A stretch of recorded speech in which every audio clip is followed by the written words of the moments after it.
Hello, everyone. It's already 10:30, and thank you so much for joining us. I think we still have additional participants joining right now, and let's just get started. It's recorded. And my name is Jing Yi. It's so great to see you all virtually here.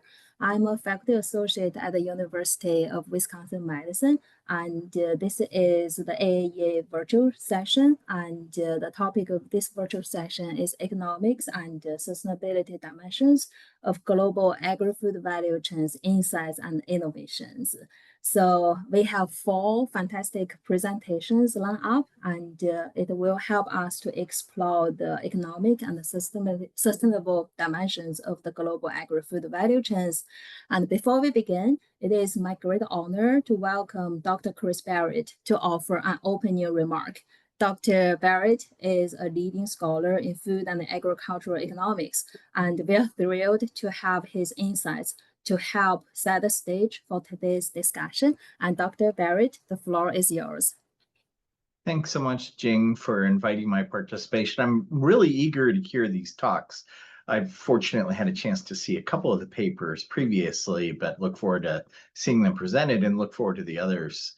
The reason I'm so excited, I think my role as the one with white hair in this group, is to reflect on why the set of papers you're about to hear are important and innovative. When one looks back over several decades, agricultural economics historically has been an extremely applied microeconomics-oriented field. I mean, we've all gone through very rigorous, detailed training in production economics and consumer behavior, price analysis, any of a range of different subfields emphasized differentially in different PhD programs. But the emphasis has always been on a rigorous understanding of the micro foundations of the agricultural economy and the value chains that ultimately distribute and process food and the consumer behavior that results. But there's historically been like a subfield that integrates these things, but it's very rarely occupied a prominent place. There's always been a bit of computable general equilibrium modeling and other sorts of integrative modeling. Much of that often was very macro-oriented, and it was driven by sectors.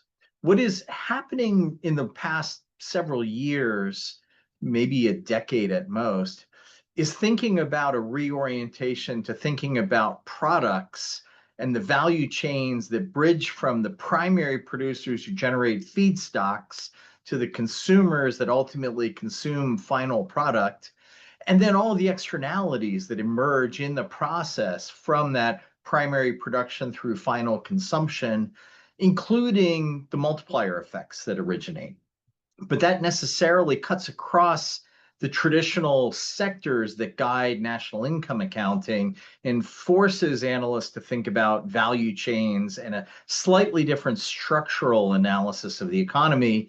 And this creates a really nice bridge between the macro and the micro that is especially policy relevant. And as I think you'll hear today, this is relevant to studying everything from the structural transformation process that describes at a fairly high level economic development and how labor moves from farm through the downstream sectors of the value chain to other sectors, but still serving the primary purpose of feeding populations that are increasingly urban and not employed in the agri-food value chain directly. But it also is a direct way of addressing and identifying where best to intervene in attending to pressing environmental concerns associated with the agri-food value chain, whether it's greenhouse gas emissions or water management or chemicals use, as well as to identifying where are the entry points for attending to health concerns. You know, if we're concerned about the obesity crisis or in some areas of the world, micronutrient deficiencies, you know, is the best place to intervene necessarily at farm level in trying to promote production of particular subsectors of crops or in promoting biofortified crops, or is it downstream in industrial fortification for micronutrients or in reformulation to reduce the addition of sugars and salts and saturated fats? I mean, all of these pressing concerns about agri-food systems, whether they're environmental concerns, health concerns, economic concerns, ultimately they really require thinking in an integrative way about the value chains as a whole. And what's very exciting about the work you're going to hear today is we have several different groups of really first-rate scholars tackling these problems, and they're data problems, they're methodological problems with very deep policy implications. So I commend the speakers and authors who've contributed to this. You're doing super important work. As co-editor in chief of the journal Food Policy, I'm very excited when we see papers in this space get submitted.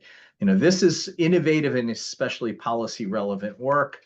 The people you're about to hear from are really helping to move the goalposts, if you will, to advance the research frontier. And so I strongly recommend that not only all of you pay close attention to what they're about to say, but also commend to your colleagues and especially graduate students the recording of this session, that this is worth listening to later on and going to read the paper. So without further ado, let me turn you over to Kate Schneider, who I think is giving the first presentation.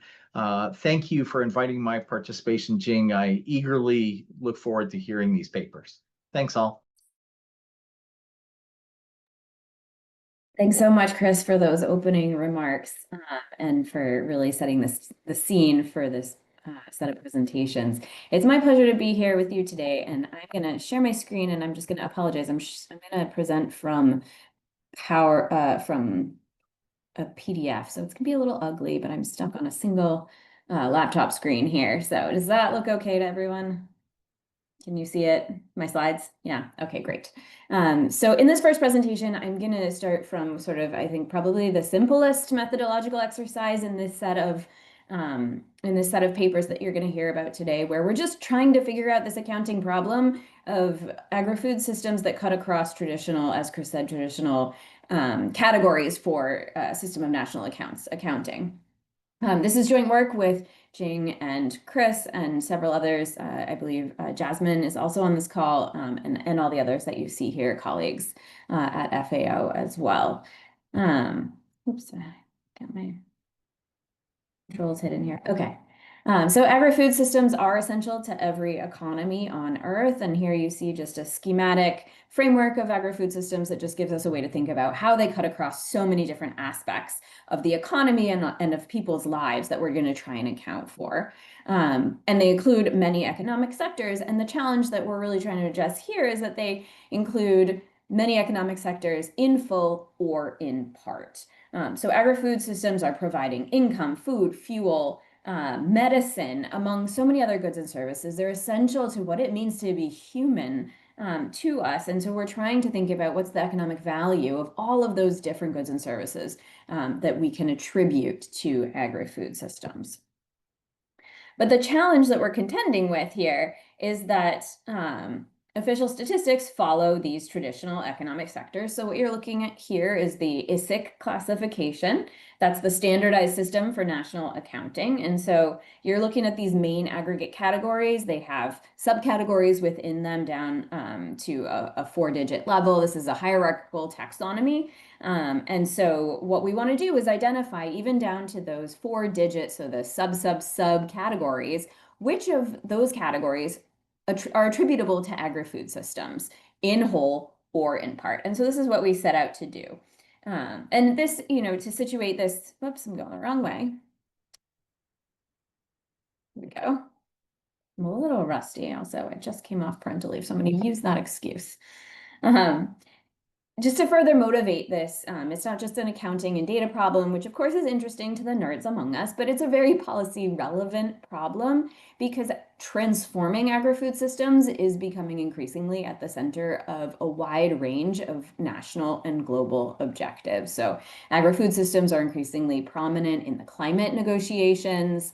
The United Nations Food Systems Summit took place in 2021 and has subsequently had these +2 and the +4 event happening this year, which are really coalescing countries around thinking about planning for their agri-food systems and how to achieve a wide range of goals from those agri-food systems in terms of sustainability, economic achievement, poverty reduction, food security, etc. And so being able to know the magnitude of the economic value of food systems, why is this going the wrong way again? Okay. Sorry about that.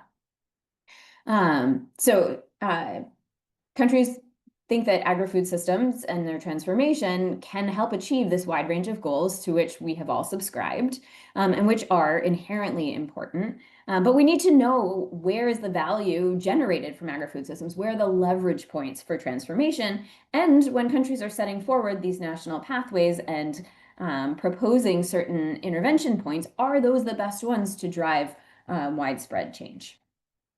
And so the research questions that we set out to address in this paper are relatively simple. How much value added is generated by agri-food systems? We have asked that question of traditional economic sectors in national accounting since the beginning of the exercise of national accounting. But when we're trying to do it for a system that cuts across those categories, it becomes a different type of challenge.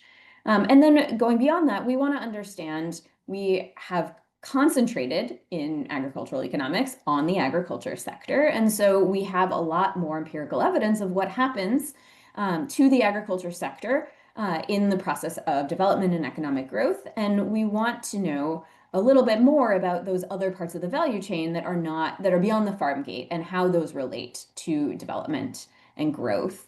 And then we also want to understand, where are the drivers of this economic value? So when we think about consumer food expenditures, how do those relate to the rest of the agri-food system? Because we have fantastic new evidence of exactly how those consumer food dollars accrue along the value chain. But what we don't know is, how do all of those other parts of the agri-food system accrue along the value chain? So instead of thinking from the consumer food dollar backwards, what we're doing in this exercise comparably is kind of building up the other way of the other kind of direction of thinking about the evidence is, how do we go from the agriculture sector, everything that emanates from agricultural products, all the way forward throughout the rest of the value chain, regardless of whether they end up in consumer food expenditure, so including and beyond what consumers ultimately spend their food dollars on. And so I'm going to walk through our approach by telling you about our methodology and the data we use in tandem, just because that seems to me to be the easiest way to explain this. So it's a little bit non-traditional here. So we start with the official statistics from the UN Statistics Division and the United Nations Industrial Development Organization. These are classified by the ISIC categories. But there's different revisions available by country and year, so that imposes another challenge when we're trying to develop a consistent time series across every country in the world. And so we use the value-added tables from the System of National Accounts, and then these manufacturing sector detailed value-added tables give us two-digit codes. So the System of National Accounts only give us main aggregate codes, so the highest level of aggregation. We can identify agriculture at that level, but everything else that might contain agri-food systems, they also contain lots of non-agri-food system things. And so we're going to have to disaggregate those. We can do it more easily in manufacturing because we have the data at one level further down in that hierarchical taxonomy of detail. But we're still going to have some challenges to disaggregate things that are partly agri-food and from those, the pieces that are agri-food and the pieces that are not. This keeps going in the wrong direction. I'm sorry about that. Okay. And so then we have to classify all the ISIC codes into this taxonomy that we create of wholly agri-food, partly agri-food, and not agri-food. And this is a global public good that we have provided in this project as well. So we did it for all the ISIC revisions that are relevant here and down to the 4-digit level, even though we didn't actually have data down to the 4-digit level, but we hope that there might be data in the future. Some countries have that detailed data. And so we did this comprehensively so that we could offer kind of a consistent approach that others could also use. And so this is something that we have made publicly available, or will make publicly available when we publish the paper. And so how did we do that? This is just an example so that you can kind of wrap your head around what we mean when we say a partly agri-food system. So we look at the 2, 3, and 4-digit level codes, and we think about whether or not there's any component that derives from the agri-food system. So if you look here at the manufacture of textiles, that's the 2-digit level code. We want to classify textiles made from natural fibers, and their value added is part of agri-food systems. But of course, there's also synthetic fibers, and those would not be part of the value added generated by the agri-food system. And just to note, this is a hierarchical classification. And so if we classify something as partly agri-food at the highest level, the subordinate categories, higher level codes with wholly or partly agri-food system subordinates are assigned as partly agri-food system. So that's what you can see here with manufacturing. There are two sections that are wholly agri-food systems, but many others that are partly. And so when we kind of roll up the classification, if there's any mix of wholly and partly, then at the higher levels, we classify it as partly. And these are color-coded. Green is wholly and yellow is partly. Okay, and then to create a time series, we also have a nice challenge to harmonize ISICS revisions 3 and 4. I'm not going to belabor that, but it is another piece of the public good that we hope we've provided here with this work. And then we want to disaggregate, and this is the key methodological contribution here, is how do we deal with these partially agri-food system categories? And so what we do is we use a fraction that we develop from the inter-industry transaction matrix of the harmonized multi-region input-output tables provided by EORA. And so IO tables, as most of you probably know, record where output from each sector is consumed by other sectors in the economy. And so what this does is it allows us to track how goods emanating from agri-food production are used in the economy and vice versa. And so how do we go about doing this? So we calculate this fraction. Oh, sorry, I just wanted to also note these, the Aurora data set, and I'm not the only presentation that will be referring to this data set, so you'll hear more about it. These are harmonized input-output tables, and so they're aggregated into 26 sectors that could be harmonized across all countries in the world, and they're available for 170 something countries. Jing will correct me on that one. Okay, so getting to how we do this. So what we want to do, our goal is to calculate the total value added from agri-food systems as a combination of the wholly agri-food parts of the agri-food system plus some share of those partly agri-food categories. And that share is this variable that we have here, and we refer to this as kind of a weight. And how do we go about calculating that? That weight, we want to aggregate all the imports and exports into a single matrix per country year at the sector level. Oh, it keeps going back to this slide every time I try and go with my keyboard. I'm so sorry about that. Rusty. Okay. And so in order to be able to do that, we want to define a relationship for each of those partly agri-food system codes as a fraction of the inputs from one sector into another sector relative to the sectoral gross output. And gross output here refers either to the input sector, which would be the row in the IO table, or the output sector, which is the column. And that depends on the direction of the relationship along the value chain. So this is entirely a logical exercise. And so what we want to do is go through, let me give you an example, actually. We want to go through each of the categories we have to disaggregate and just think logically about what's the relationship to agri-food systems along the value chain. And so if we want to disaggregate the agri-food system share of the manufacture of textiles, for example, we want a fraction reflecting the share that uses the natural fibers. So we estimate this as the value of inputs from primary production into the textiles and wearing apparel sector. So remember, we're doing this within the framework of the EORA data. So those are the names of the sectors in the 26 harmonized input-output sectors. And that's relative to the growth output of the textiles and wearing apparel. So to kind of think about that visually in the matrix, it's the value of the inputs from primary production going into the textile and wearing apparel column relative to the gross output of textiles and wearing apparel. Okay, so this just gives you a sense of basically what I just talked through in the example. So our goal here is to calculate that total value added from agri-food systems. And we have the input-output matrix that you see in the middle equation here, the matrix structure, which is the 26 EORA sectors in the form of the matrix you see here. So then we calculate that weight variable for any given sector. So here, sector J as the value of those inputs to the sector that we're interested in, the output sector, relative to the gross output of the input sector, if that the category we're trying to disaggregate, which we call here J subscript P, is an input to the sector, to the output sector.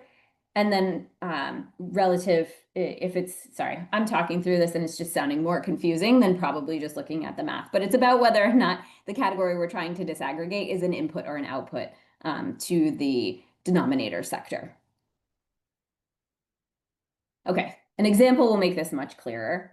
So what we're doing is defining each relationship with respect to that ISIC category that the fraction will be used to disaggregate. And so if we look here at the manufacture of wearing apparel, our goal is to know that share of wearing apparel that's made from the natural fibers. And so what we want to take is the agriculture row from the Eora matrix.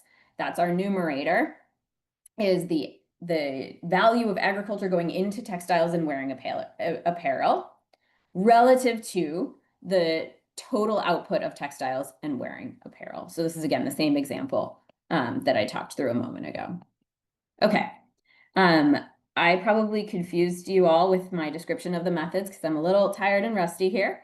But what I'm going to do is skip to the results because that's much more interesting, and then happy to go back and try and clarify a little bit more.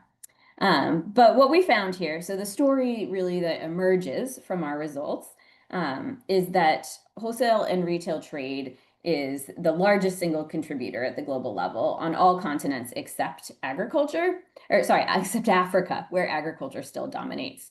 And we can also see here in the left panel of this figure that Asia really dominates in terms of global value added from agri-food systems. And we're looking here at data from 2019 for 170 countries. Something I should have said when I was telling you what data we used is that we are able to calculate a time series from 1995 to 2019 for 101 countries. We have sufficient data, but we can estimate total value added for more countries, 170, when we look just at the most recent year that we have, for the highest number of countries, which is 2019. So that's what you're looking at here.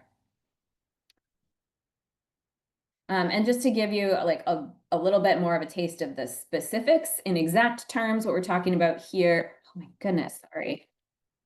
I made the mistake of using my keyboard again. What we're looking at here is just over $13 trillion. In 2019 is the total value added attributable to agri-food systems. And we can see that just over a quarter is coming from primary production. But over half is coming from this wholesale and retail trade. We can also look at the country level by income group just to get a broader sense of kind of how these patterns track with country income level. And we can see, just as with agricultural value added, the share of GDP from agri-food systems also declines with country income. And that countries have more diversified agri-food systems as they increase in income. And we can look at kind of what's happening over time. So this is now only 101 countries.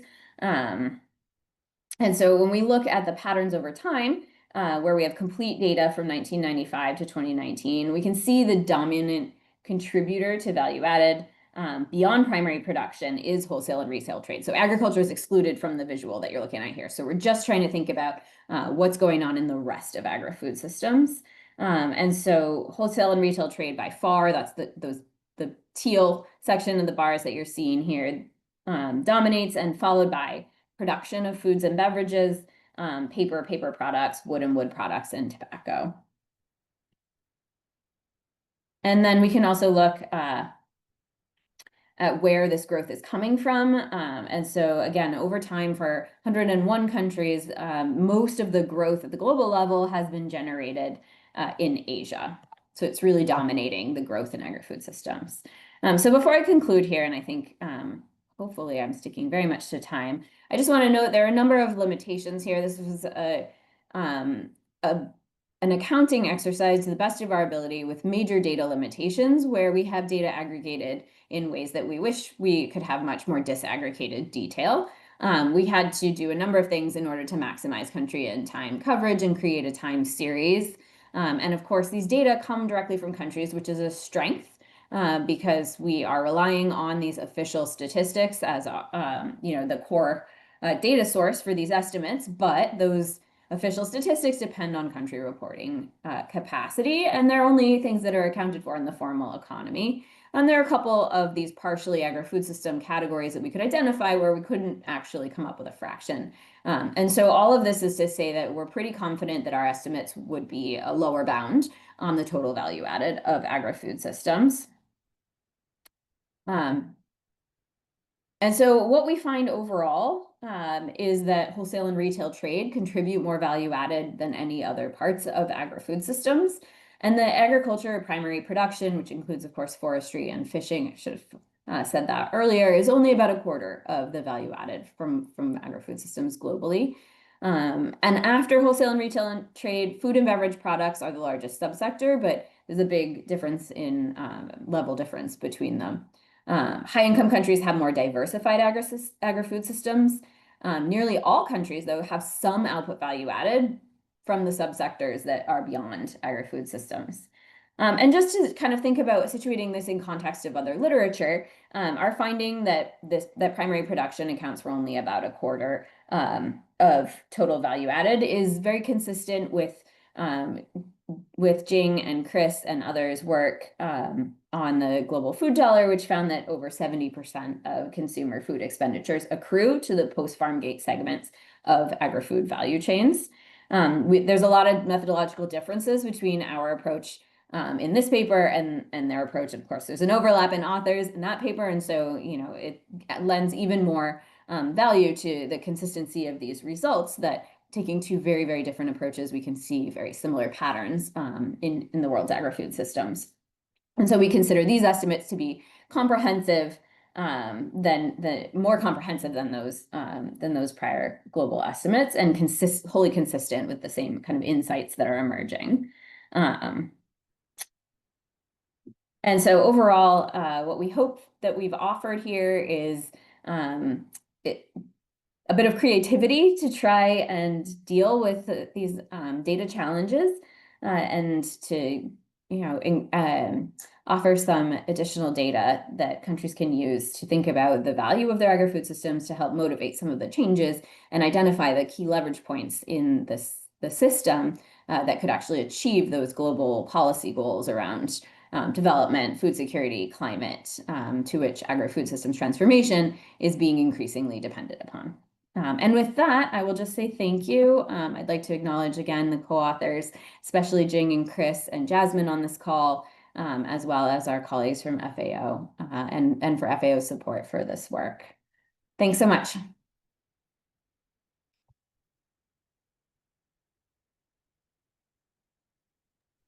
Thank you so much, Kate. And we are actually running out of time for the first presentation. And if we don't have any quick questions, we will move to our next presentation, which is from Dr. Jim Thurlow. And do we have any questions?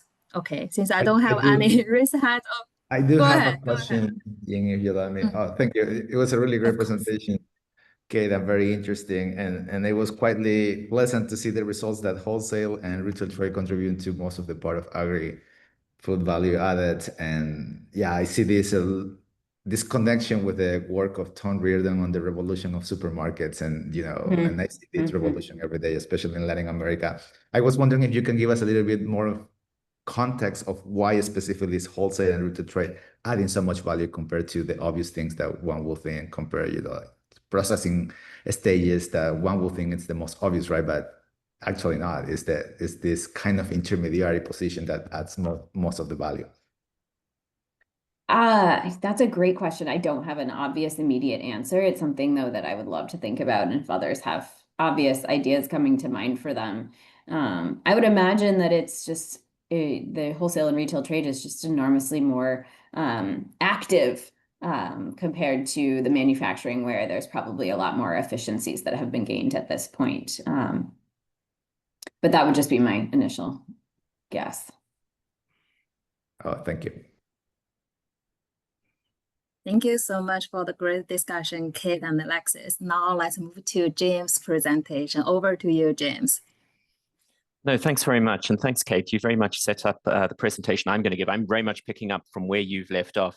So I'm from IFPRI. I head up a group of modelers and data scientists and others who are very much into all of this, all of these calculations and modeling of future changes and so on. And that's what I'm going to talk about today. So we also measure agri-food systems, and I'll show you some of our estimates, which are interestingly different now that I see Kate's.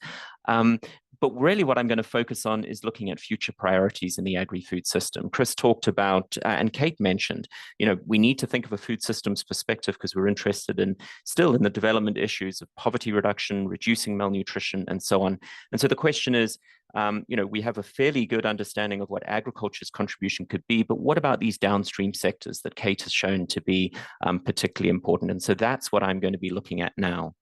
So as I said, at IFPRI, we have our own database of the global agri-food system, related methodology, but somewhat different data and somewhat different outcomes now that I see it.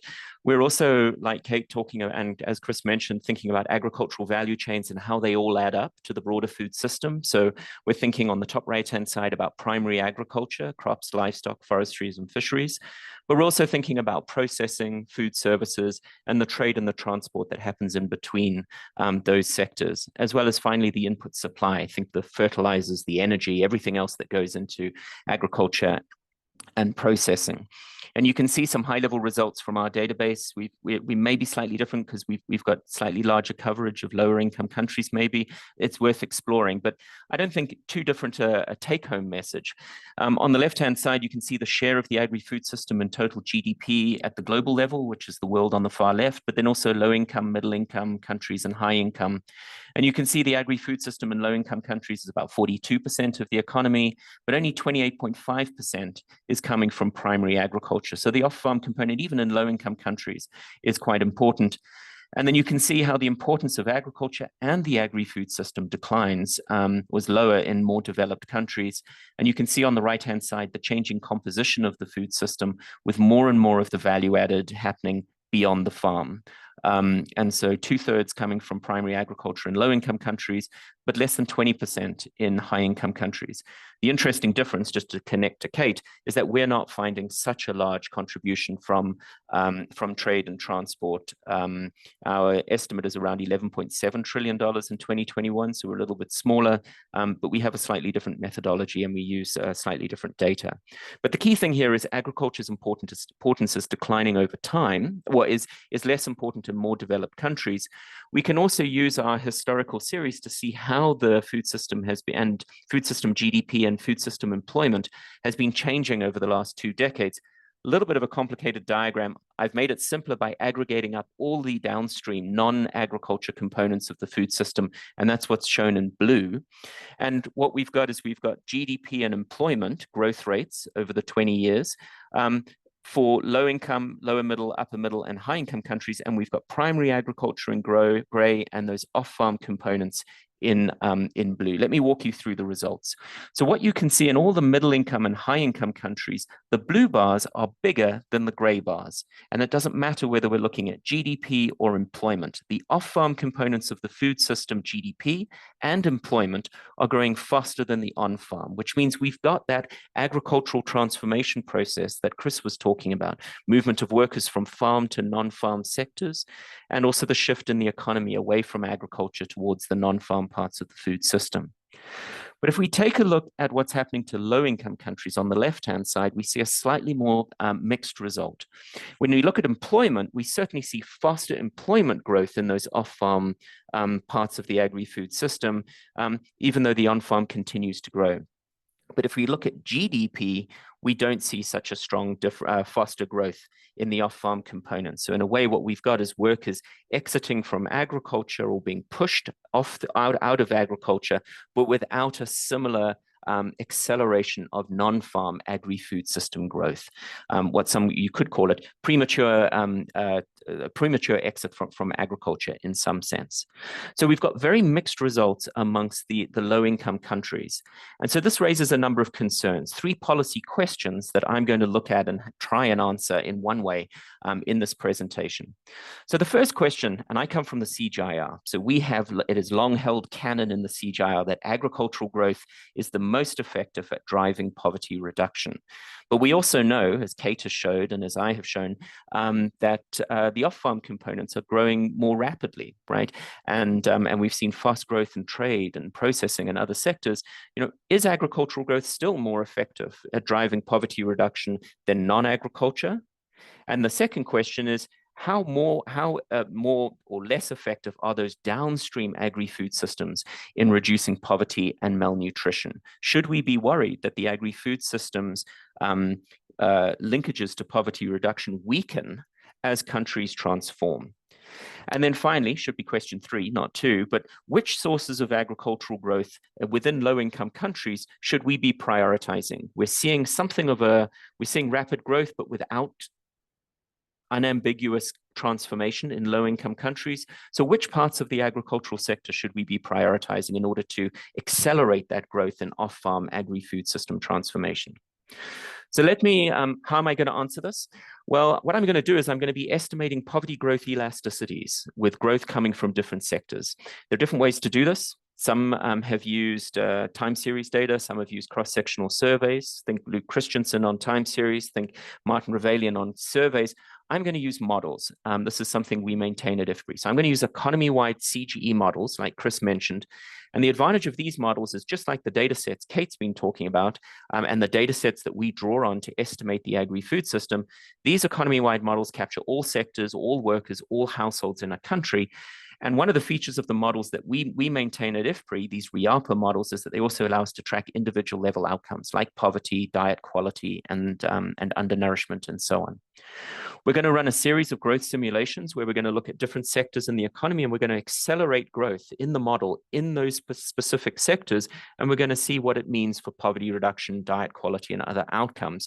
And we're going to compare the efficacy of different sources of growth in driving changes in those different outcomes that we think are policy priorities. Now, this is still work in progress. We have 35 models that we maintain at IFPRI, and I'm only going to show you results for 14 countries. It was a purposeful subsample because we are focusing at this stage really on those low-income countries. And you can see the countries in red that we're going to look at the results today, because those are the countries, to be frank, we're most concerned about at this stage, about the weakening of agriculture's poverty linkages. We're only looking at 14 countries, but these 14 countries cover about 2/3 of low-income countries' populations, GDP, and employment, so a reasonably decent sample. We'll get that up to 85% once we finished out our maximum sample that we can have. So let's look at the results. So that first question was, has agriculture's growth poverty linkages weakened, or is it still a more effective source of growth than non-agriculture in driving poverty reduction? And you can see here in these 3 different figures that I have at the bottom, a scatter plot showing the results that we found for each of these different countries. The results we're looking at are estimated growth poverty elasticities. Right? So what is the change in the number of poor people per $1,000 of GDP growth generated in the target sectors? A higher elasticity means you are more effective. Your sector's growth is more effective at driving poverty reduction. And so in each of these scatter plots, the horizontal axis is going to be agricultural poverty growth elasticities, or the elasticity that comes from agricultural growth, agriculture-led growth. And then the vertical axis are going to be non-agricultural growth in its entirety. And then we're going to decompose it into industry versus services-led growth. And of course, what we're looking at is whether or not the agricultural poverty growth elasticities are larger than the poverty growth elasticities from non-agriculture. If agriculture is a more effective source of growth, is more effective at reducing poverty, it should be below the diagonal line. Right? In other words, its elasticity for that country is bigger for agriculture than it is for non-agriculture. And you can see that in the red dots on the left-hand side, that is true for most of the countries where we have done this analysis so far. And even if we unpack industry as a whole versus services, which is something that a lot of the econometricians have done, it's kind of the limit of how far they can go in decomposing the sectors, we can see that still remains true. Agricultural growth is still more effective than non-agricultural growth at driving poverty reduction. And on the right-hand side, you can see a simple unweighted average across the 14 countries where we've done this analysis. And there are the elasticities for agriculture, non-agriculture as a whole in red, and then industry and services. And you can see agricultural growth is almost twice as effective still today, and using data from 2019, still more effective at driving poverty reduction, twice as effective than non-agriculture. So in some ways, our core theory of change in my organization, the CGIAR, still stays true in our focus countries, which are typically low-income countries.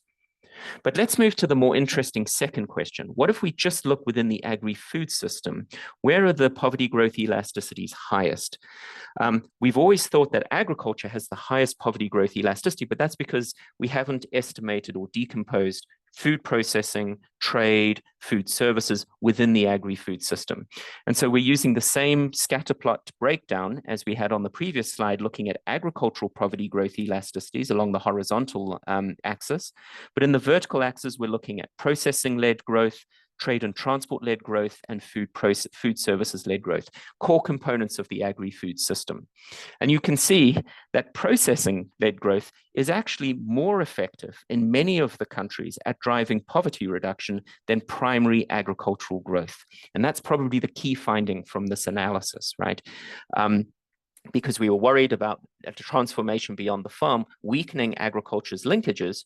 And it's turning out that some of those downstream sectors can be as effective, if not more effective, at reducing poverty. The problem for low-income countries is processing, and I didn't show this result, but processing growth is lagging behind trade and transport. And here you can see trade and transport elasticities tend to be lower than primary agricultures in both cases, particularly for food services. So just looking at the simple average on the right-hand side, agriculture is less effective than food processing, but a lot more effective at reducing poverty than trade or food services, suggesting that this premature exit from agriculture and into the sectors like trade and food services, which is what's happening in low-income Africa, is actually not leading to the kind of poverty reduction that would have happened if they'd managed to find opportunities in food processing or remained within agriculture. That's a bit of a stretch, actually. What about other indicators? So we've looked at poverty because that's really what the literature has focused on. There's a wealth of literature on poverty growth across sectors. Poverty is on the left-hand side here. Again, we're just looking at simple averages across the countries. Here we've got undernourishment, so the share of the population not consuming calories above the minimum FAO threshold. We've got diet quality, which is a fairly complex metric, which I won't go into. Happy to. I'll point you to a paper. Look, this is basically looking at the gap between what households are currently consuming and what we think they should be consuming based on, in this case, the Eat Lancet diet, but the same would be true for other metrics, other reference diets. And then finally, we're looking at employment, the number of new jobs created based on the growth, the source of growth. So you can see we've already looked at poverty, where agriculture, food processing is more effective than agriculture.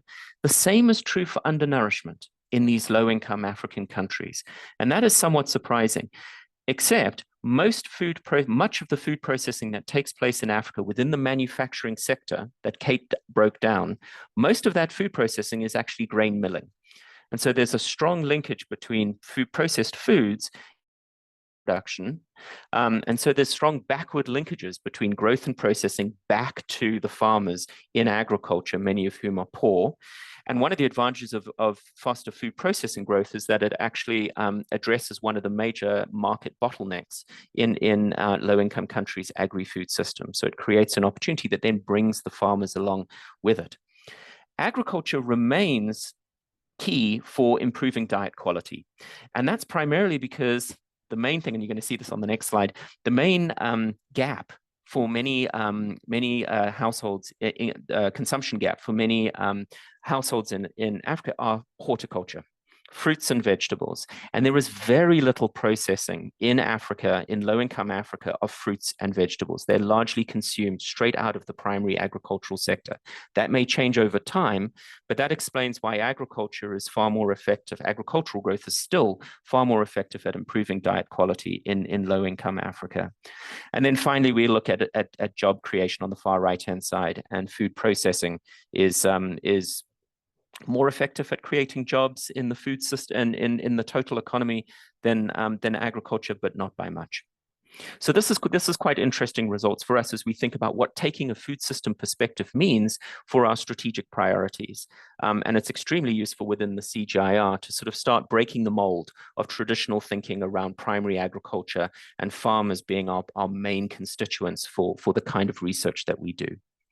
Finally, let's look at that third question around prioritizing sources of agricultural growth. How do we get agricultural growth to be more inclusive? And so you can see here broken down by different groups of agricultural products. We've done this specifically in a consistent way across countries: cereals, pulses and oilseeds, roots, horticulture, and cash crops. Cash crops are things like tobacco, cotton, sugarcane, etc., rubber, and so on. Animals includes fisheries as well, not just livestock, and there is forestry. And what you can see is that there is no single agricultural subsector that is most effective at driving all four of these different outcomes. So for poverty reduction, we see horticulture, a high value crop, coming out as more effective at driving poverty reduction. It's also, and this is what I mentioned on the previous slide, the most effective by far at helping countries move closer to achieving that Eat Lancet healthy diet. But it's not the most effective, as you might imagine, at driving undernourishment, which is really about counting calories. And most of your calories are still coming from cereals, from pulses, oilseeds, and root crops, the kind of core crops that my organization does a lot of R&D investment in. And so for undernourishment, the cereals crops still dominate. And if we look at employment, it really is the cash crops that are driving employment growth with their sort of more greater market opportunities, leading to sort of more jobs being more scope to create jobs. I'll leave it at that. So what this is saying is that since no subsector dominates on all four of these outcome areas, and there are many other outcomes we could add, including gender and emissions and so on, and the more outcomes we add, the less likely we are to find a silver bullet as a priority. So we need some kind of balanced agricultural growth or investment strategy. So just to summarize, we asked 3 questions. I've given you some evidence for 3 answers, but this is by no means the final word. I think we've got a lot of work to try and understand what's happening in the agri-food systems over time, and we've just begun to scratch the surface of the rich, detailed information that's available in the kinds of estimates that Kate presented or we have at IFPRI and so on. So what were the answers to the questions? Well, agricultural growth is still more effective than industrial services in driving poverty reduction in most of the countries where we looked. So our fundamental theory of change in the CGIAR hasn't changed. But those off-farm agri-food systems are also capable of reducing poverty and hunger, and in fact, food processing even more than agriculture. That said, agricultural growth remains key to improving diets in low-income African countries where we have which is our sample. And then no single agricultural subsector is most effective at driving all those outcomes. We need some kind of balanced portfolio, and that has big implications for R&D priorities and the kinds of work that we do in your association as well as my organization. So thanks very much.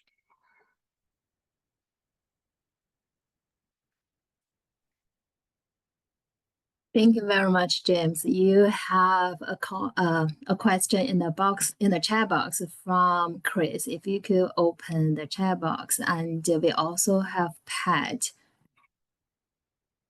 Which one do you want to answer first? Is Chris just asking for the paper? Yes. Yeah, you can just put a link in there when you get a chance. Thanks. This is brand new work, Chris. Paper pending, it's coming. But this is quite important for us right now, as you will know, in the CGIAR, as we think about prioritization in a more constrained funding environment. But yes, we'll get our estimates to you as quickly as we can. I'll put a link to an earlier version of a paper that might be of interest. So, James, this is Pat Canning. You hear me okay? Yes. Yeah. Hi, Pat. Hi. I was surprised in one of your early charts where you're showing the distribution of global agri-food value chain value added by these different stages, supply chain stages. Particularly, for example, in high-income countries, I was surprised how low the value added was for food service. I think the best way to ask the question is is to ask whether you would expect in your methodology, where I believe you trace forward the agricultural products through the supply chain, would you expect to capture the entire value added of the food service industry in your method? Is that capturing all food service value added? And if not, why not? So there is a link to a paper which we have finally produced that documents our method, even though we've been using these statistics for ages. So apologies for that. We have a slightly different approach to estimating this, which is for agriculture, for food processing, and for food services. We're drawing the numbers directly from national accounts. So this is the GDP of the food services sector as reported by a country itself. So if you go to if you go to some of these global databases like OECD, for example, which is many of these high-income countries, and you add up their reported food services GDP, you will get 22.1% of GDP. So we're not tracing anything. I think there are three different methods for estimating agri-food systems. One is the forward approach that Kate mentioned using EORA. There is the backward-looking method, which you, Pat, use, where you're sort of tracing back. And then there is the straight statistical approach. So there's no modeling in any of this, no multipliers or anything like that. It's just a straight, boring statistical estimate that we have lifted from a country's database. And so that's how we get to 22%. So I'm fairly confident that would line up with what countries themselves are estimating. Anyway, sorry, that's a long answer, but it's a good question. I'm more puzzled about the trade and why we have quite different estimates of trade. We have one way of estimating it. I would imagine you using IO coefficients, which from input-output tables, not from supply-use tables, and I think that probably accounts for a slightly more expansive treatment of the trade sector. But happy to dig into that later. Yeah, I agree with you, James. I think there's an element of measurement error from our approach, potentially, which lacking disaggregated data to compare to, we can't exactly estimate the magnitude of that, but it is certainly a possibility from our approach. And also, I think our results are really driven by a couple of countries and the exclusion of things going on in the informal economy in lower income countries that may be showing up better in your method. I think we should take high-income countries and compare. But anyway, that's something for another day. Thanks. Thanks, everyone. We have to move to the next presentation from Dr. Sandy Dolliver. And Sandy, the floor is yours. Great. Thank you so much, Jing Yi. Thank you very much for organizing the session here. And I would like to very quickly thank Chris and Pat for the entire project, securing funding from USDA and promoting the very interesting questions related to supply chain, because it turned out that not everybody does it. Yet I think it's really important. That's part of the reason why in 2021 I started that research group called CREATE, focusing on climate, regional, environmental, and trade economics, where actually one of the main mission of our group is to model spillover effects. And obviously the supply chain is one of them. The work I'm about to present here is in collaboration with Claudia Montagna. She's working at the University of Arizona, and Alberto Franco Solis, who's working at NREL in Colorado. So initially, our goal was to really understand the key supply chain linkages of agriculture and food across North American countries. And as we kept working on the paper, it started to get closer and closer to the end of 2024 and beginning of 2025. So we decided to actually revamp a little bit the title of that paper, still focus on agri-food supply chain across North American countries, but include into it the stories related to the effect of the tariffs that the Trump administration decided to set on its two main trade partners, Canada and Mexico, in terms of agriculture and food, in a hope, as Chris mentioned earlier today, to promote policy implications related to the supply chain. So at the end of the day, I want to remind you a bit of what happened at the beginning of the current year. So on March 4th, 25% tariff were set on Canada and Mexico by the Trump administration. And when we focus very much on all the agri-food products, one of interest to us, which are going to be part of this analysis, it's important to remember that Mexico is quite an important trade partner of the US, in the sense that nearly 70% of all the fresh vegetables we have access to in the US and are coming from that particular country. So think about the tomatoes or avocados that you are enjoying when you go to your grocery store. And it's important to also remember that Canada and Mexico do supply roughly half of all the meat which is imported by the US. An example of supply chain linkages, because there are thousands going on between those three countries, is what you see at the very bottom here. So for instance, in Canada, you have the production of potash, which are used for fertilizers, which are exported to the US. The US is going to use that input in the production of corn, soybean, so many different crops, which partially are sold back to Canada and Mexico to feed livestock. And that meat is later on imported back to the US for consumption. So many people, when they think about those three countries, are thinking about how cars are being produced and or how many inputs are coming from the different places to end up fabricating a car from the US. But in reality, for food, it's also a lot of back and forth between the different input and output to end up with the consumption of food here in the US. I want to also discuss the fact that these increase in tariffs that have been set early 2025 is yet a new form of disruption of the supply chain. I've been working for quite a while on other forms of disruption, such as climate change and extreme weather event shocks, lack of water availability, but we can think also of the pandemic, crop disease, and so on and so forth. It's interesting to see that with the current administration, we went back into that kind of disruption. And it was to some extent a bit unexpected, in a sense that NAFTA has actually been a real success since its implementation in 1994.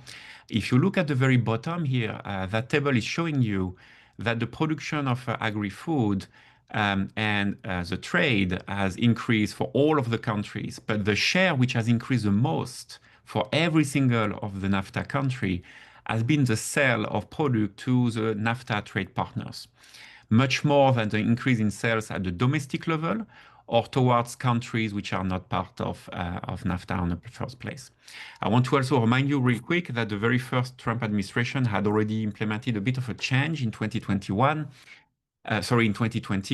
changing NAFTA for what is called USMCA, US, Mexico, and Canada.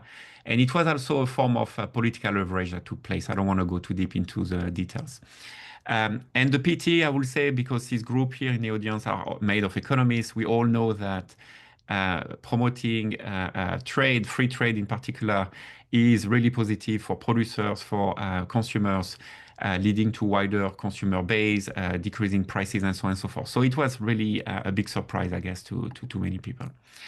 One element I want to remind you too is, a set of figures that you can see in the tables here, which are giving you a better sense of the actual share of production that is consumed locally versus being exported, because I think there is a big misunderstanding from that point of view.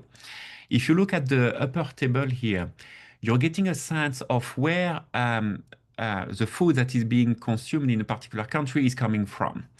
And it turned out that for the US, 92.7% of what is being consumed is actually produced in the US in the first place. We import very little. Only 1.6% is coming from USMCA countries and 5.7% from the rest of the world.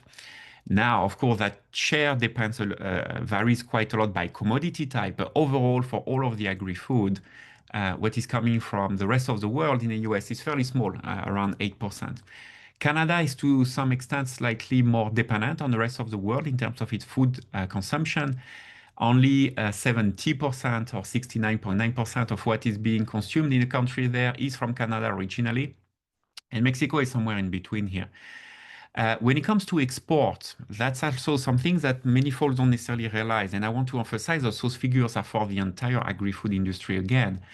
88.7% of what is being produced in the US remain in the US. What is being exported is roughly only 12% here. Canada will be seeing 76% of all the production that is remaining in the country. The rest is being exported. And Mexico is actually exporting quite less.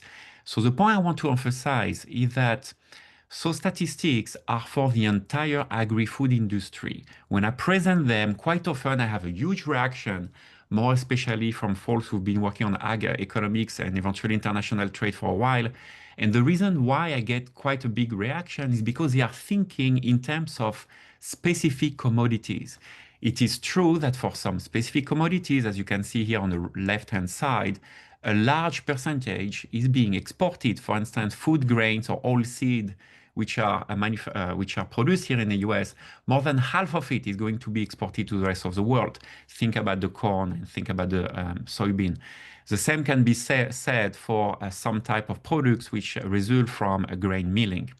But pay attention also that for some other specific commodities, there is very little export which is going on. Look at what's happening in terms of livestock. Less than 1% of the livestock grown in the US is going to be exported. Inversely, imports vary very much by the type of commodity you're looking at. Fruits and nuts are highly imported, so are sweeteners, and so are some type of milled grain products. So this is always the one element that I tell my colleagues, economists, to be very careful with. The type of very large exports that we hear a lot about are very much true for some commodities, but at the aggregated level in terms of agri-food, we export and import very little in the US. It's a very self-sufficient country. So in terms of the technique I'm going to be using here, my former colleagues here who presented are giving me a great presentation or introduction, in a sense that I'm going to also be using an input-output table. And more especially, I'm going to be using a technique called HEM, which is called the hypothetical extraction method. And I'm going to explain to you quickly what it does. The purpose of that particular technique is to try to understand the degree of importance of a particular sector in an overall system. So the general idea is if you remove that sector either partially or entirely, you're going to see how much perturbation it creates to the system. If the perturbation is fairly small, it means it's a sector which is not that important. And we can differentiate that degree of importance in terms of upstream linkages or in terms of downstream linkages. If, on the other hand, the perturbation which is created is extremely large, it means that it's a sector which is quite important for the economy. So the purpose of HEM is quite often about ranking the different economic sectors. The application that we do here is quite different. We are going to be using this particular technique, extracting one at a time the agri-food sector in Canada, in Mexico, and in the US. Look at the overall perturbation. But the final purpose of our exercise is for us to identify which sectors in the other economies, the other two economies, are the most dependent on that perturbation.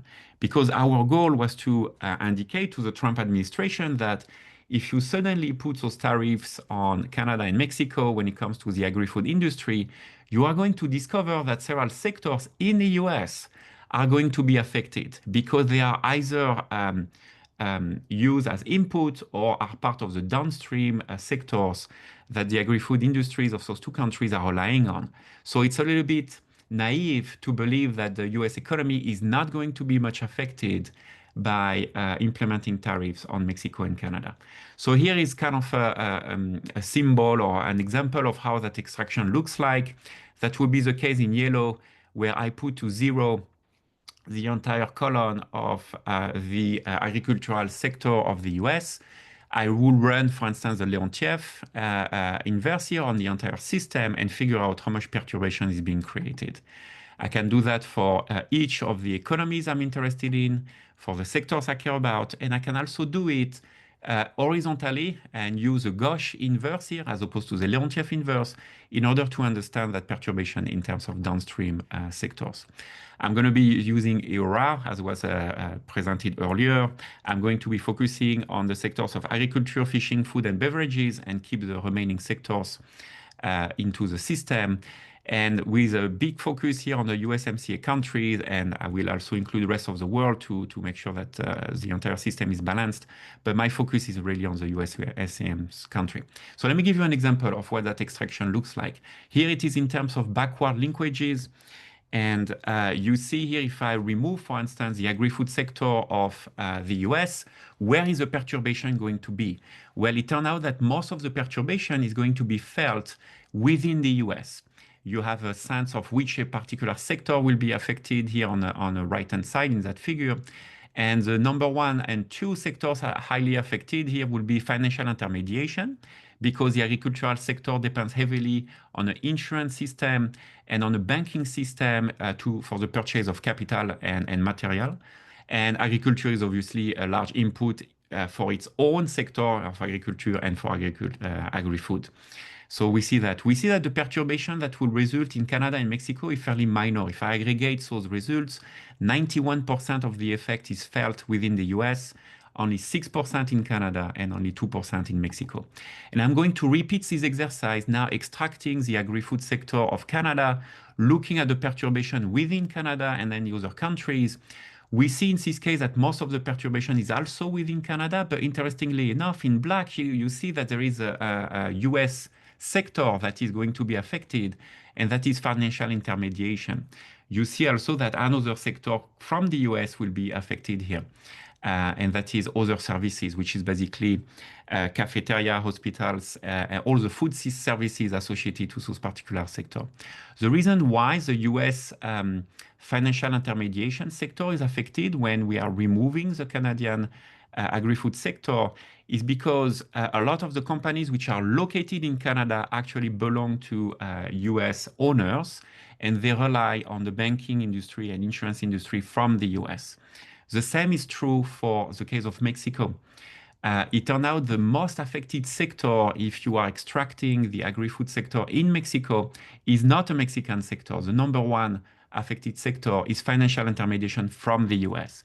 It comes once again from the fact that many very large companies located in Mexico and doing agri-food actually belong to owners who are from the US, and they rely heavily on the insurance and banking industry from the US. Of course, other sectors within Mexico will be affected. Here is a figure which is basically capturing all those results at once in terms of backward linkages. So you see for the US case, if you do remove that particular sector, most of the effect is within the US here. Very little of the input are coming from Canada for the production of agri-food of the US, only 6%. Very little, only 2% is coming from Mexico. So not much of a perturbation here. For Canada, on the other hand, when you remove the agri-food sector, most of the effect is within Canada, is true. But you see that some input coming from the US will be affected, 26% of them, and very few input coming from Mexico. And then when it comes to Mexico, we see a fairly small amount of the disruption within the country. Is mostly sectors in the US which are affected, actually by an extent of 51%, even more than Mexican sectors. That is because Mexico relies heavily on input coming from the US. And they barely use any input coming from Canada, which is actually something that I think the two countries will need to think more about, increasing their trade and supply chain between Canada and Mexico. We did the exact same exercise in terms of forward linkages between the 3 sectors. I'm going to go, for the sake of time, and I want to give Jing Yi enough time for our own presentation, I'm going straight to the final result here in terms of forward linkages. Here we see again that the full effect in terms of forward linkages for the US is within the US, very little of downstream interaction with Mexico and Canada. Canada will have, on the other hand, a lot of sales going to the US, very few sales going to Mexico. The same can be said for Mexico, a lot of sales going to the US. So what it basically means is, you know, when you put those tariffs, when the Trump administration puts those tariffs on Canada and Mexico, I think they did not realize the extent to which several specific sectors of the US will be affected by those new tariffs. And of course, consumers in the US will be affected at the end of the day. This is what we're able to detect here. Our goal was not necessarily to do a measurement of the Trump administration new tariffs and full extent of impact on the US economy. Our goal here was to identify which particular sectors of the US economy will be affected by those new tariffs. And we discovered it's a lot related to financial intermediation in the US. So what we suggest might happen in long run is that Canada and Mexico need to eventually increase their own supply chain with each other and see how they could eventually go beyond the geographical distance that is obviously affecting their degree of integration so far. I know from reading the news that the two countries are increasingly looking at other trade partners. Canada is looking towards the European Union for new trade agreements, and Mexico is looking more towards South America for new agreements. USMCA is up for review in roughly a year from now, so let's see what comes up out of it. The last element I want to show to this audience is the following one. Since I started actually this project with my colleagues, we come to realize that we need to try our best to go beyond just a publication in academic reviews of our work and try to generate some hopefully interesting means by which we can display our research to the general public. We are not expert in the field, but we decided to, no matter what, put some time and resources into the creation of some short videos which are going to hopefully make people understand that a large amount of the agriculture and the food that they consume has some elements which are coming from many different places around the world. So what you're looking at here is actually the display of the 2021 EORA dataset of export of agri-food commodities from any country in the world to any other country in the world. This is in dollar amount. You see the huge amount of trade taking place in North America, but you also have a sense of what it is for the rest of the world. And I'll send you all the link later on if you're interested in that. We decided to also do a second video related to one element that Chris spoke about in his introduction, which is the environmental accounts. Here, what you're looking at is the amount of water which is associated to the production of and export of agri-food commodities. And you see in red all the countries which are already suffering from water scarcity. So an example here is Australia at the bottom. There is quite a lot of water scarcity in the southern part of the country, yet they still export quite some meat to the rest of the world. So I think at some point, some countries need to be a little bit more cautious with respect to the link between the use of environmental resources, production of food, and more especially export. And then the one ongoing videos we're up to is within the US. We have disaggregated the supply chain of various categories of agri-food commodities, and we spend quite some time trying our best to display the county-to-county trade flows of agriculture and food commodities, because I think there is quite a lot of interest within the US to understand where our food is coming from. And with that, Jing Yi, I hope I left you enough time. I know it's very little left. I'm so sorry for that. So thank you very much to everyone. Thank you so much, Sunny. Don't worry about the last presentation. We do have a question from Pat. Could you see the Sure. question Yes, Pat, go in the ahead. chat box? Oh, sorry. Yeah. I just typed in the chat box. I guess with the EORA data, they do. I've never really looked closely at it, but I guess they do trace investment flows across countries. I'm I believe so. highly skeptical of that data. But I guess that answers the question. So that you're able to attribute ownership across countries based on that. Given its importance, I would just sort of kind of highlight my I think a healthy skepticism of EORA's inter-country flows of investment by particular industries and so on.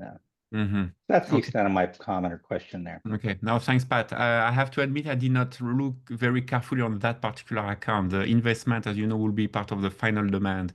And you know, it's more based on anecdotes and feedback that I receive as I presented this work in other venues that we realize that a fairly large amount of agri-food companies located in Canada and Mexico are actually under US ownership. But I'll look into the ERA. Thanks, Pat.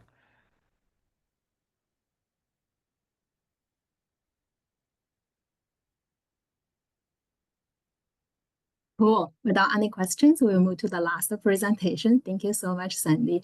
So hi, everyone. I will present the fourth presentation. We are a little bit behind the schedule, but it's okay. And feel free to leave, and I won't take it personally, but I warn you, the last presentation is just as good as the other three.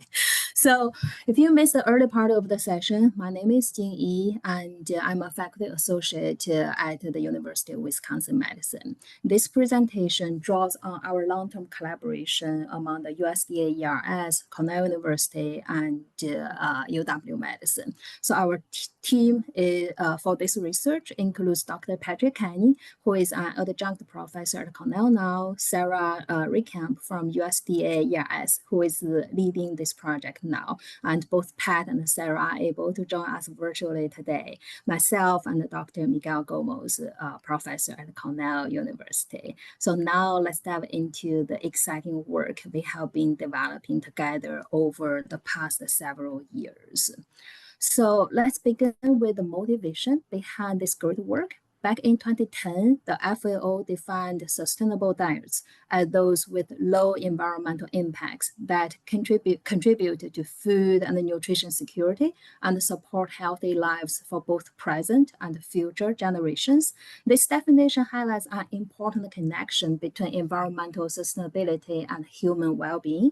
Our research is actually driven by the need to understand the relationship between resource conservation and nutrition, both key priorities of the USDA. So on the right-hand side here, we see a snapshot of the value added of the US food system. According to USDA analysis, about 85% of the food consumed in the US is domestically produced, while only 15% is directly imported, which is quite consistent to what Sandy mentioned earlier.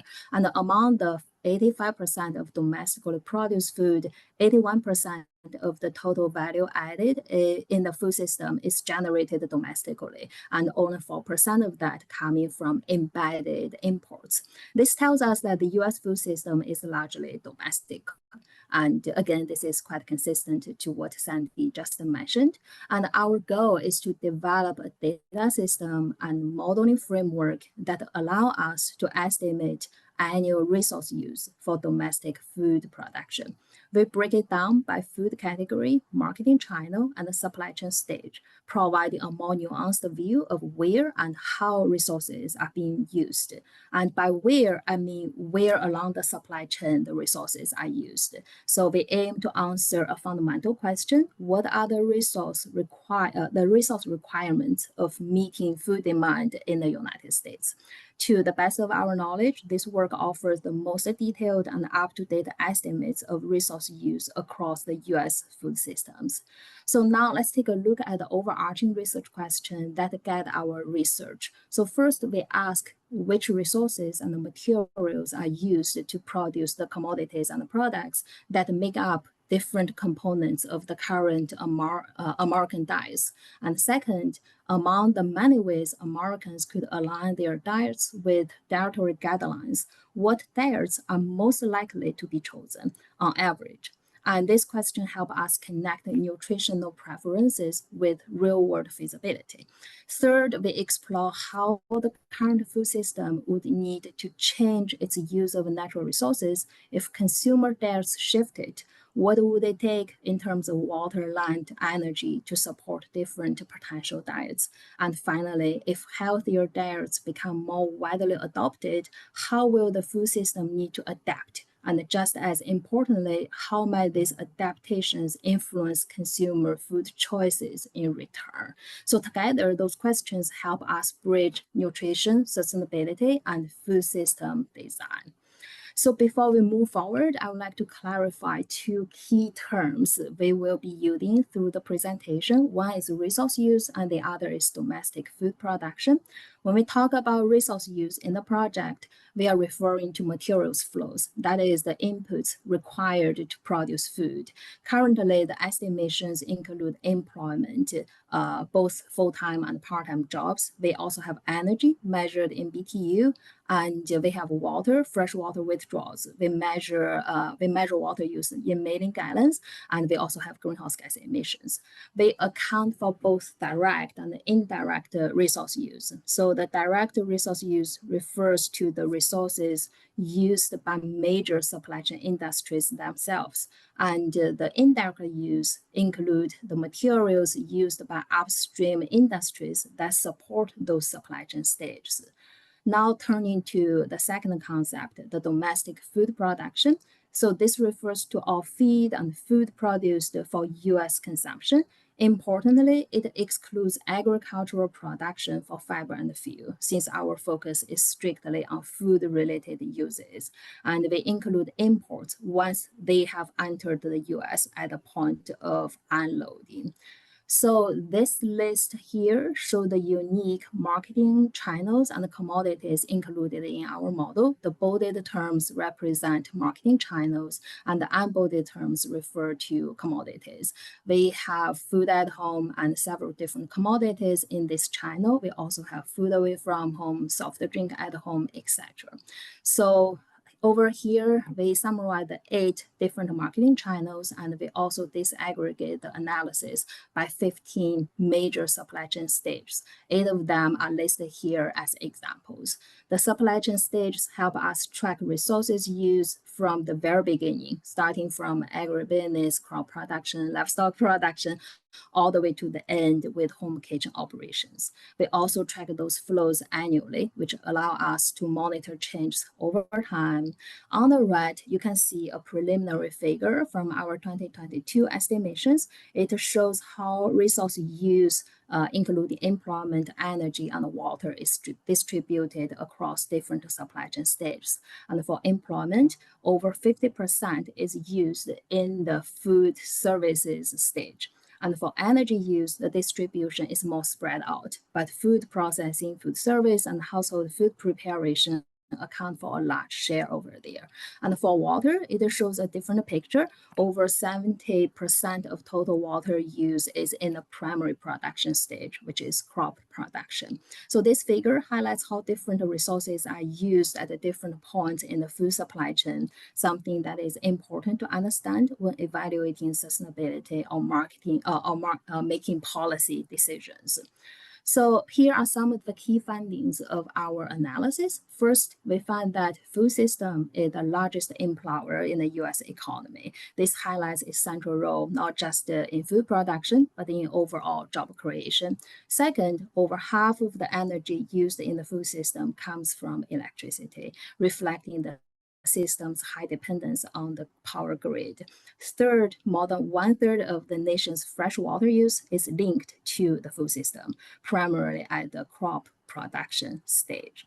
So I will move to the following slides to save some time, and I'm happy to provide more details if needed.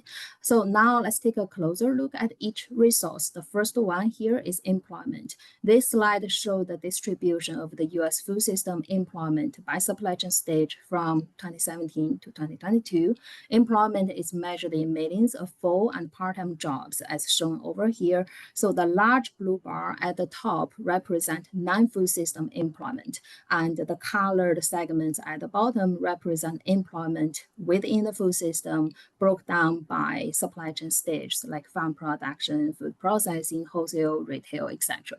The red numbers at the top of each bar indicate the food system's share of total US employment in each year, which has remained fairly steady at around 15 to 16%.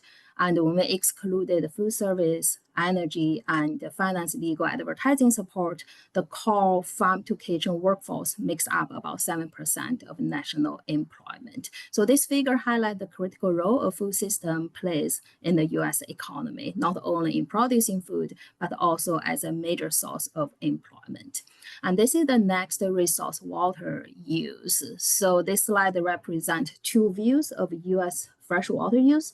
The first one is by broad system category, and the next one on the right is by stage within the food supply chain. So on the left, the bar shows total freshwater withdrawals in the US from 2017 to 2022, measured in trillion gallons per year. And the orange part of each bar at the top is the non-food system water use. And the blue part at the bottom shows food system water use. We can see that food system consistently account for about 1/3 of the total US freshwater withdrawal. And in 2022, food-related water use increased to 32.5 trillion gallons. And on the right, we break down the food system water use by supply chain stage. Across all years, the crop production stage dominates water use in the food system. So the next one is the last key resource here, which is energy use across the food systems. Each row over here is a different marketing channel. We have different colors for different supply chain stages. Like the orange part is for crop production, green is for livestock production, etc. So let's focus on 3 key takeaways over here since we are running out of time. So first, energy use is more spread out across the entire supply chain. And second, post-farm gate stage are major energy use. And the last one is the food energy water nexus becomes evident here because when we talk about energy use, it's also connected to water use, which was used to produce the energy. So this highlights the interdependency of food, energy, and the water system, which affects one will often impact the others. So moving forward, this slide shows how we integrate the environmental and the nutrition data to analyze sustainable diets using the peanut butter and the jelly sandwich as an example over here. So peanut butter and the jelly sandwich is just one of those food items among those 4,000 different items. And we break down each food item into different ingredients. And in this example, a peanut butter and a jelly sandwich is composed of 58% of bread, 27% of peanut butter, and 16% jams and jellies. And we have this environmental input-output model to estimate the different natural resource use over 74 different food commodity categories. And that helps us to track the different natural resource use of those 4,000 different food items. And in the end, we have the diet optimization models to help us to measure nutrition metrics by food item. So here we are listing 2 examples of the great dietary model that Pat and Sarah developed previously. And the first one is the minimum difference model. And they take the current average American diet and search for a new diet, which is as close as possible to what people currently eat, but still meet the dietary guidelines for Americans. And the idea is to minimize change while satisfying nutrition, cost, and food pattern constraints.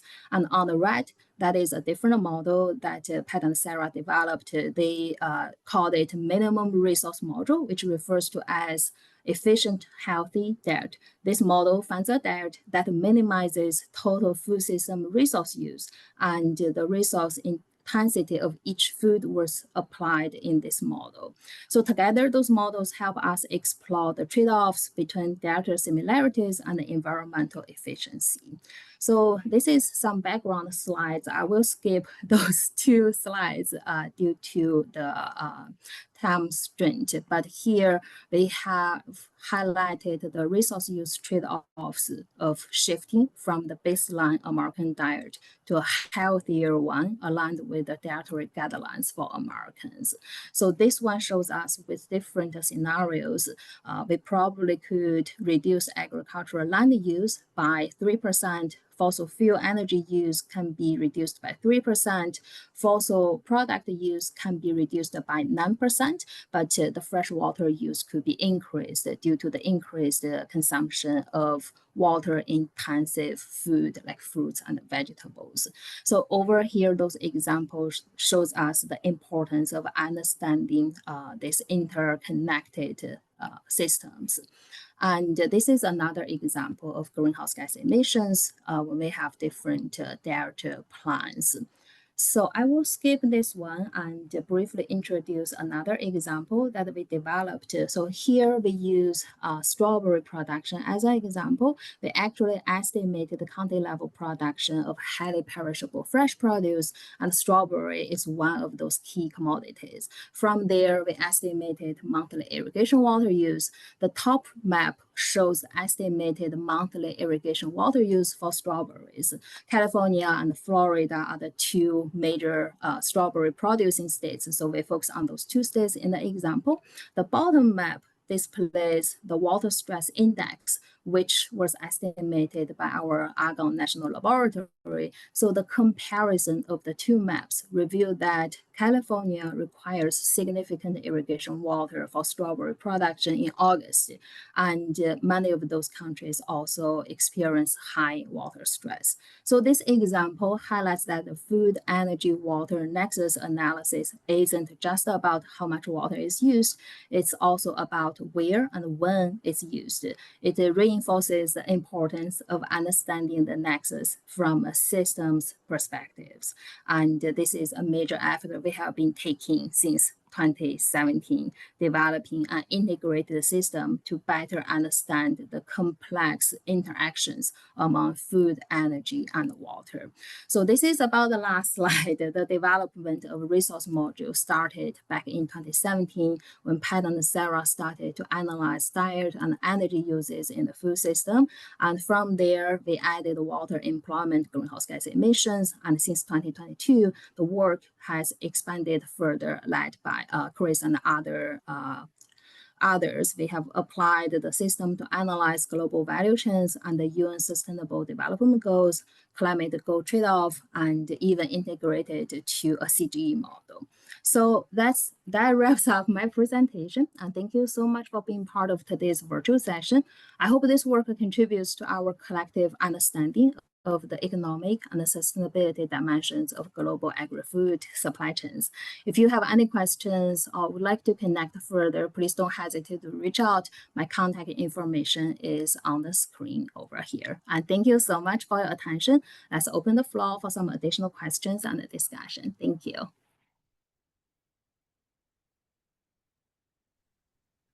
I have a quick question, Jing, if you allow me. Do you have a way of tracing where the strawberries end up being consumed? In other words, you know, they do consume quite a lot of water in California, but do you know if the California market is really where they end up, or are they being exported to the rest of the US or eventually rest of the world? We had some marketing data, but right now we don't really have good data to capture the consumption. And we developed different methods to estimate the production of strawberries. Okay, because I think this is where the concern is. I did some work on food in Arizona, discovered that 70% of the water of Arizona is for agriculture, and 70% of what is being produced is exported to the rest of the world or the rest of the US. So it literally is like exporting your water, which you might be quite missing on the first place. That in my view, is a big concern. Thanks, Jing. Thank you so much for, So Will, I saw your question, could we get copies of all the slides? And we are working on that. After the presentation, we will merge all the slides and share a single PDF file for all the 4 presentations. And I can also drop my PDF over here in the chat box. And Sandy, do you want to share the PDF file over here? Yeah, I mean, yeah, sure. You have access to the PowerPoint, I think, Jing, but I'll send you the PDF version later today. Yeah. Thank you. Do we have any other questions for any of the 4 presentations? I just have a reflection having listened to these. Yeah, this was really fascinating. And I'm thinking, you know, Sandy, you just inspired this thought in me, because countries want credit, you know, when we're thinking about the policy implications of these statistics for the value added. And then, you know, when it's the environmental implications, who gets the blame? And one of the things that I think is really troubling in these accounting exercises with, you know, where is the resource use taking place, is that the producers are getting blamed for meeting the demand of consumers elsewhere. And so I think it's just something to think about as we go through this, you know, understanding the impacts of the agri-food system, positive and negative. I think it's really important to think about where are the sources of demand, especially for the things with the negative environmental implications, because the producers are simply responding to demand. And if consumers are the ones who need to change their behavior in order to decrease the environmental impacts of the system, then, you know, we want to find a way to account for that. And I don't think our current methods allow us to do that. And so it's just a reflection and kind of thinking about the You're policy absolutely right. I find, you know, part of the reason why I've always loved input-output systems is for the environmental application, because you can actually fairly easily transform all those trade flows into water content, gas content, you know, whatever other aspect you're interested in.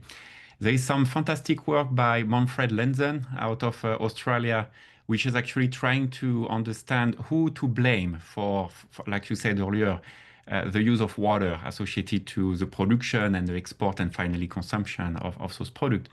And if I understand his work correctly, at the end of the day, he's offering an approach whereby you kind of decompose each of the segments of the supply chain, really from the production to the final consumption, and they end up being shares. And in his views, some kind of tax or compensation need to be set based on those shares.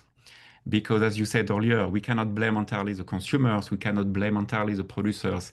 We all are to some extent being responsible for wanting to eat strawberries in December in the US when it's not the time to eat strawberries in December. So I think that's a fascinating application of all the work we're up to.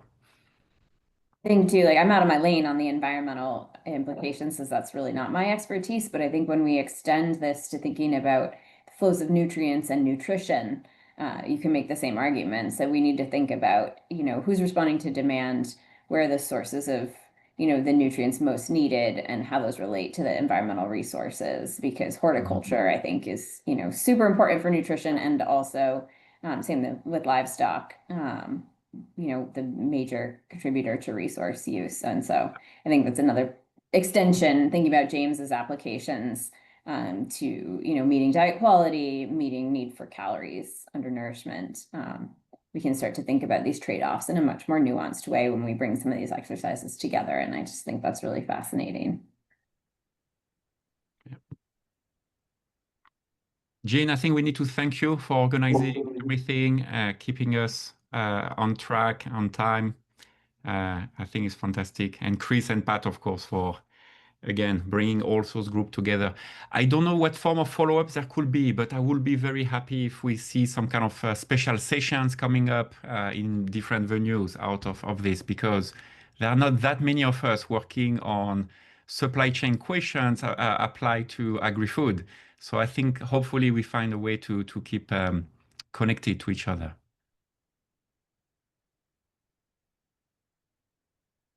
Sounds great. Thank you so much for everyone's wonderful support. We won't be able to have this virtual track session without your amazing and continuous support. And I think we have all the 4 presentation slides available in the chat box. And if anyone has any follow-up questions, please feel free to follow up with us. And thank you so much for your participation. Thank you, Jane. And Will, do you have any, Will, do you have any questions? Nothing immediate. I very much enjoyed the session. Learned a lot. Thank you. Yeah. We're honored to have you. Well, my pleasure. Thanks, bye everybody. Nice session. Yeah, excellent session. Thank you so much, Ben. Well done. Good, great job.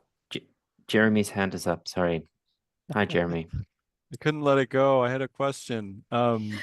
Sandy, I like your point about strawberries. It's funny. So Jeff Martin, an extension person where I did my grad work, was giving a presentation before I even started in Ag Econ and made this comment about strawberries. And my PhD advisor couldn't resist jumping and saying, oh, but trade is so important and think about the economy. He was from Chile and he was like, this is a big deal. I don't know. I don't know if you're right. I think I do wonder though in the question of fresh strawberries, because I don't think we'd have a problem canning the strawberries that we produce locally and then consuming them off season. But then the petroleum that goes into the plastic or Yeah. the glass jar to do it and this and that. Yeah. I mean, Yeah. what does the difference become in terms of getting fresh strawberries up to consumers in an area where they're out of season versus those processing and the materials and the storage and so forth? So just some food for thought.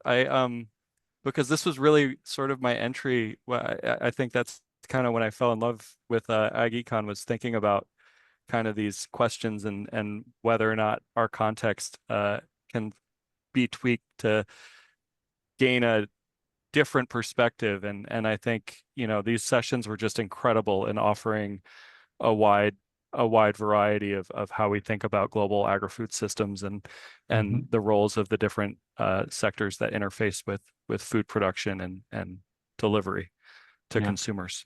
Just to add very quickly a point here, Jeremy, to what you say, one element I wish so much we will have access to is more information as to the actual origin of the food we're consuming. You see that for a very small set of products.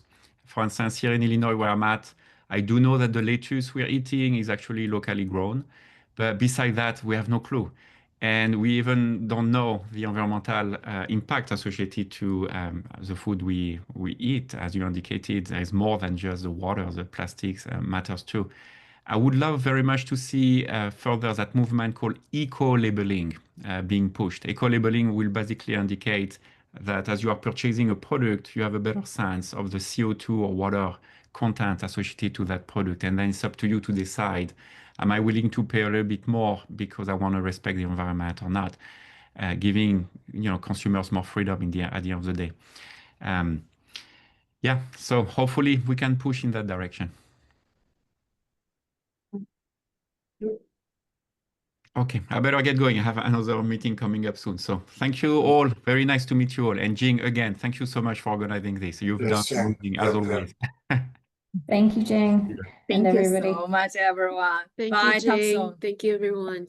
Bye.